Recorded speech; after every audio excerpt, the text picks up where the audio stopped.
Double decker کے بس کا میں نے کبھی وعدہ نہیں کیا تھا. میں سمجھتا ہوں بسیں آنی چاہیے اور کراچی کے اندر آپ جب ہماری وعدوں کا ذکر کرتے ہیں. آپ نے کیا کہا فردوس صاحب؟ آپ نے کیا کہا کہ آپ نے کبھی وعدہ نہیں کیا تھا ڈبل ڈیکر بسز کا؟ میں آپ کو ایک بار میں نے کہا نہیں آپ نے جب میں نے کہا آپ نے فردوس شمیم نقوی کے وعدے کی بات کی تھی. فردوس شمیم نقوی نے کبھی ڈبل ڈیکر کا وعدہ نہیں کیا, بسوں کا وعدہ کیا ہے کراچی کے لیے. ایک سیکنڈ ذرا آپ سن لیں. اگر آپ کی فردوس شمیم نقوی صاحب ہیں, ہم آپ کی شکل میں آپ کی آواز میں سنوا دیتے ہیں.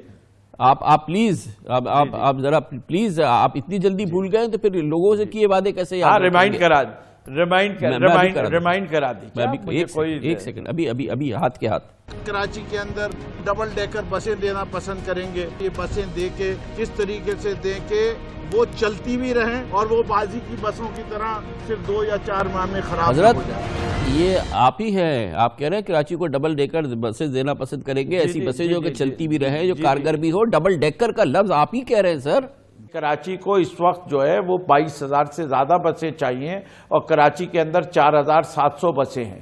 ڈبل ڈیکر بسز امپورٹ کرنے میں پاکستان میں بند نہیں رہی, تو اس لیے میں نے اسی چیز کو بعد میں ایمنڈ بھی کیا ہے اور یہ کہا ہے کہ جو لوکلی پروڈیوس بسز ہیں ان کو پریویلیج ہے. جی تو اس لیے میں نے آپ کو جو بات کہہ رہا ہوں کہ اس کے اوپر میں قائم ہوں. اسی لیے میں نے ابھی بھی کہا میں بسوں کی بات پہ ابھی بھی قائم ہوں.